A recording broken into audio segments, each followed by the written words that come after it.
France might have a bigger advantage than any team at the 2026 World Cup, and almost nobody is talking about it. Et de fêter sa 6e sélection.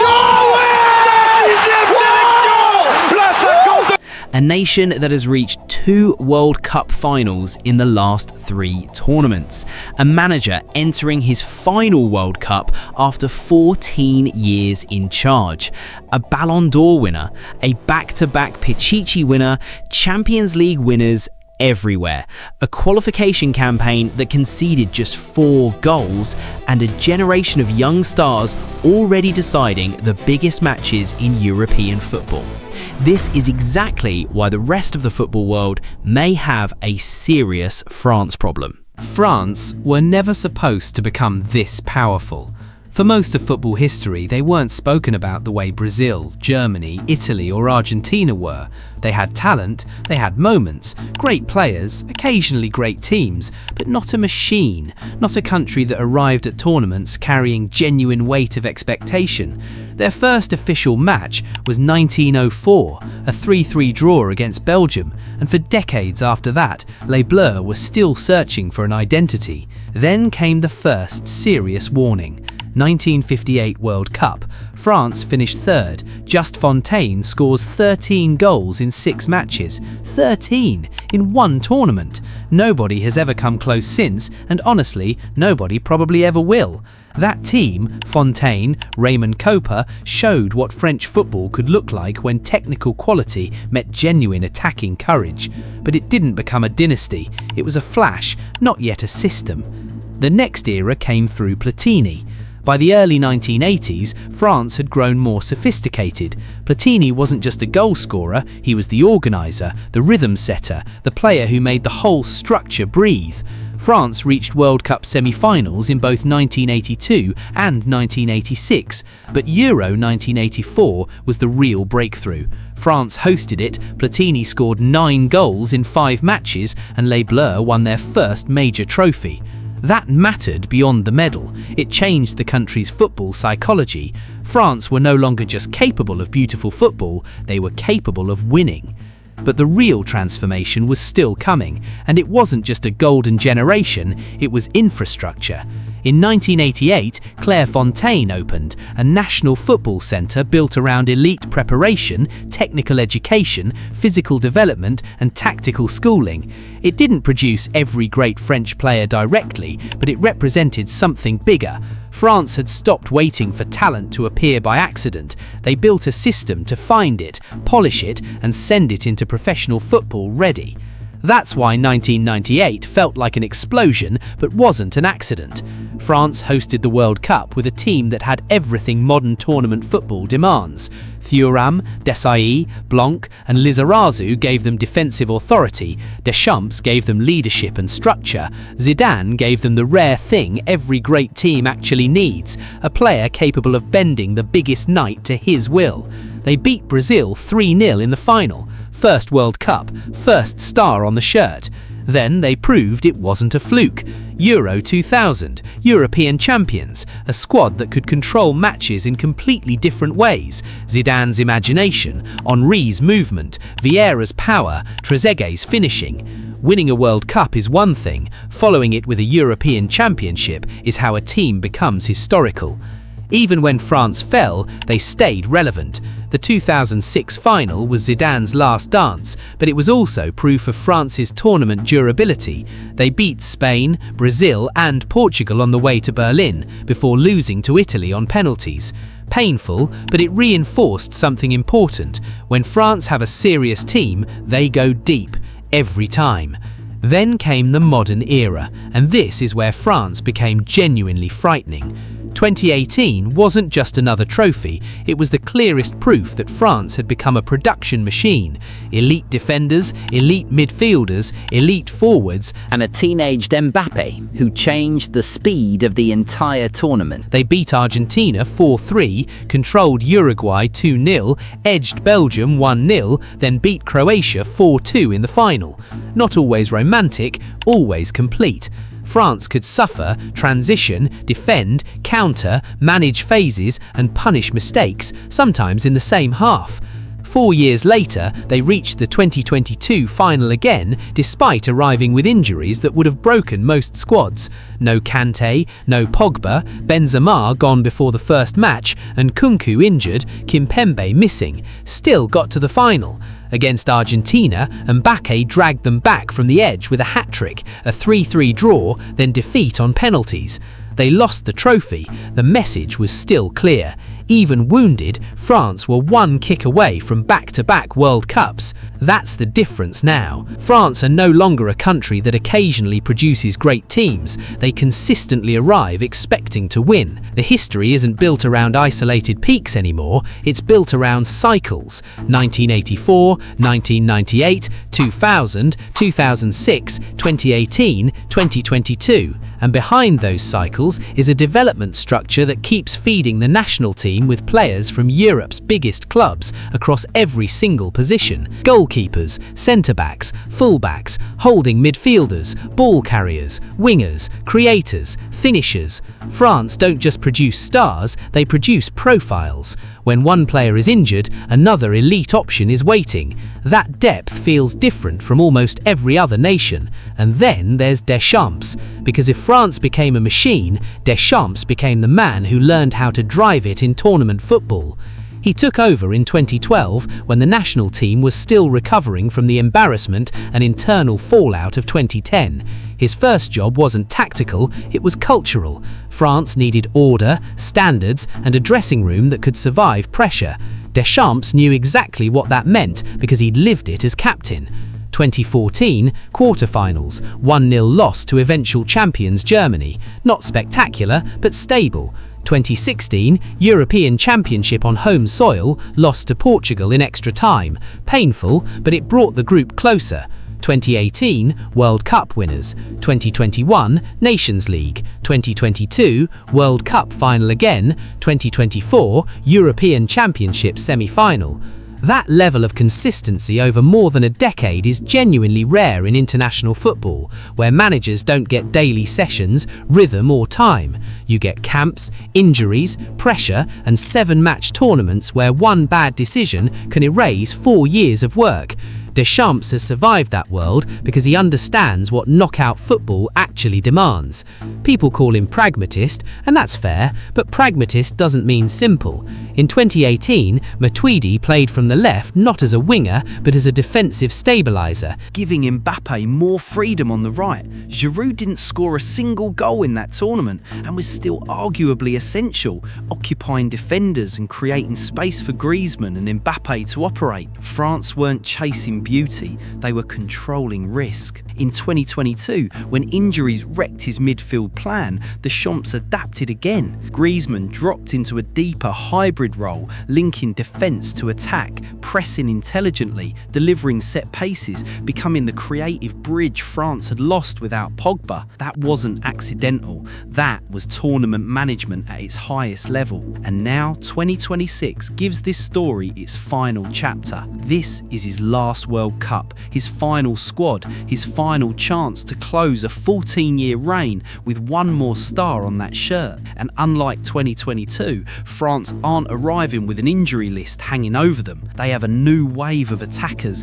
deeper squad options, a battle-tested defensive core, and a generation already shaped by Champions League nights, World Cup finals, and elite club pressure week after week. France have always had talent. That was never really the question. The scary part is that they now have history, structure, production, experience, tactical discipline, and a manager who knows exactly how to turn all of it into winning tournament football. That combination doesn't come around often, and it might not come around for France again for a very long time. France didn't reach North America through noise, they reached it through control. That's what makes them dangerous. Some nations qualify by surviving drama, riding emotion, or waiting for one player to rescue them. France qualified like a Deschamps team, efficient, balanced, hard to break, and ruthless when a statement was needed.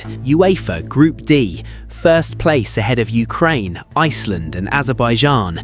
6 matches, 16 points, 12 goals better on goal difference, 4 conceded. That defensive record isn't decoration, it tells you what France actually are when the lights aren't fully on. They can have Mbappe, Dembele, Olise, Barcola, Doué and Cherki in the same conversation and still build everything from defensive control first. Ukraine were the real test, the only team in that group with enough structure and physicality to make things uncomfortable. France handled them exactly the way favourites are supposed to handle danger. 2-0 away, then 4-0 home in Paris to close the group with authority. The scoreline was the message. France can manage tempo, protect central spaces, and then accelerate the moment their quality in the final third shows up. Even the 2-2 draw in Iceland was useful context, not a crisis, just one imperfect night in a group they'd already controlled. That's tournament thinking, not perfection, management. The warm-up matches told the full story. March friendly against Brazil, Mbappe opens the scoring, Upamecano gets sent off, France go down to 10 men and still find a second from Iketik from an Olise assist. Brazil pull one back late, France hold on. Not clean, revealing. Even short-handed, they punched back. 3 days later, 3-1 against Colombia. Doué scored twice, Marcus Thuram added another, and France rotated attacking pieces without losing final third quality. In a longer format World Cup with heavy travel, that matters enormously. The 2-2 draw in Iceland was a warning, not a collapse. France led through Cherki, then lost shape after 10 second-half changes with key PSG players absent. Post-Champions League final, Ivory Coast punished the disruption. The lesson was simple. Talent doesn't protect you when structure disappears. Honestly, a useful reminder before a World Cup. Better now than in the round of 16. Group I won't be a walkover either. Senegal bring athleticism, experience, and a World Cup memory. They won't treat France like a superior name. They'll treat them like an opportunity. Norway are a completely different problem. Haaland changes the geometry of any match. One early cross, one transition, 1 second ball, and suddenly the scoreline changes. Ødegaard gives them the opposite kind of threat. Control, timing, left-footed delivery, the ability to slow a match before opening it with one pass. France cannot simply dominate territory against Norway and relax. They have to cut the supply to Haaland before the duel even starts. Iraq arrive as underdogs with nothing to lose, which in tournament football makes them uncomfortable. Deep block, emotional energy, freedom in transition, a low block test where patience and set-piece quality matter more than reputation. 3 different tests, 3 different parts of France's identity examined before the knockouts even begin. Now the attack. This might be the most talented forward group Deschamps has ever taken to a World Cup, and that's saying something. Start with Mbappe because the numbers don't allow you to start anywhere else. At Real Madrid in 2025-26, 25 league goals in 31 La Liga matches, back-to-back Pichichi trophies, over 40 goals in all competitions, and 15 in the Champions League to finish as top scorer. He is not just France's captain, he is a forward still producing at a rate that bends elite matches towards him. But the difference in 2026 is that he doesn't have to carry the attack alone. Dembele makes sure of that. Ballon d'Or winner, the best FIFA men's player, back-to-back Champions League winner with PSG. For years, the conversation around Dembele was about potential, the dribbling, the two-footedness, the unpredictability, and, occasionally, the injuries. That conversation is over. He arrives as a match winner who can create without needing the game to be perfectly structured. Against deep blocks, he beats the first defender wide. In transition, he carries at speed. Between the lines, he combines and releases runners. Dangerous on both feet, so defenders can't show him one direction. He doesn't just add flair, he adds uncertainty. Then there's Olise, and he might be the most important connector in the whole attack. At Bayern Munich in 2025-26, he produced 5 goals and 8 assists in 13 Champions League matches. He's not a winger who stands wide waiting for isolation. He comes inside, creates, delivers from set pieces, combines in tight spaces, and feeds runners with timing France haven't always lacked. Because here's the thing about this France attack, it's full of speed. Mbappe attacks space, Barcola attacks space, Dembele attacks defenders, Doué attacks gaps. What Olise gives them is the pass before the explosion, the weight, the angle, the pause that makes movement useful. Barcola isn't a luxury piece anymore. At PSG, 16 Champions League matches, 2 goals, 4 assists. His value is bigger than raw numbers. Top speed, direct running, ability to attack the outside channel, another way to stretch teams who want to stay compact. Doué brings a different kind of danger. Young, but doesn't play like someone waiting for permission. 13 Champions League matches, 5 goals, 4 assists, 89% passing accuracy, and the FIFA Club World Cup 2025 Best Young Player Award. He's not a future idea, he's ready now. Cherki gives France something they haven't always had under Deschamps, a pure creative disruptor. At Manchester City, playing in a system where decision-making is non-negotiable, the loose parts of his game have been sharpened. He receives between lines, turns under pressure, disguises passes, creates from positions that look harmless. He scored France's goal against Ivory Coast and looked completely comfortable taking responsibility in central attacking zones. When opponents sit deep and crowd Mbappe's side, Cherki is one of the players who can unlock it. Mateta gives Deschamps the opposite profile, and tournament squads need that.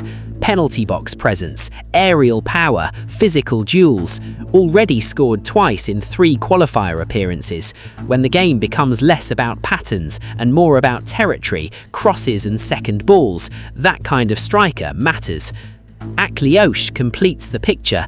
Technical, mobile, left-footed, comfortable between lines, capable wide or inside. Not the headline name, but in a 26-man squad, the players like Aklioche reveal the actual health of a national team. France aren't just selecting stars, they're selecting specialists. Most nations are bringing one superstar, one creator, and maybe one exciting youngster. France are bringing Mbappe's goals, Dembele's 1v1 threat, Olise's creation, Barcola's speed, Doué's fearlessness, Cherki's imagination, Mateta's physicality, and Aklioche's technical depth. That's not just talent, that's variety. And in tournament football, variety is survival. It's not just that they have Mbappe. It's not just that they have a Ballon d'Or winner. It's not just that Champions League winners are scattered across the squad. It's that they have all of it at the same time. The history is already built. 2 World Cups, 2 European Championships, a Nations League, World Cup finalists in 2006 and 2022. While most nations spend years trying to rebuild after a golden generation fades, France just produce another one. Clairefontaine, the academy network, the development pathways. It's created a talent pipeline that almost no country in football history can match. France don't depend on one generation, they reload. That balance is the most underrated part of this squad. Veterans who've played in World Cup finals and Champions League finals. Young players arriving without fear, with fresh legs and the confidence that comes from already succeeding at the highest level of club football. Most squads have one or the other. France have both. And above all of them, Deschamps. 14 years in charge, a manager who rebuilt the entire culture of the national team. Quarter-final, European Championship final, World Cup, Nations League, World Cup final, major semi-final. That's his CV in tournament football alone. His teams aren't always the most entertaining, but they almost always survive. And surviving is the first requirement of winning a World Cup. So, here's the question that might define the entire tournament. What happens when he arrives with perhaps the deepest, most complete squad of his entire 14-year reign? That's what the rest of the world is quietly trying to not think about.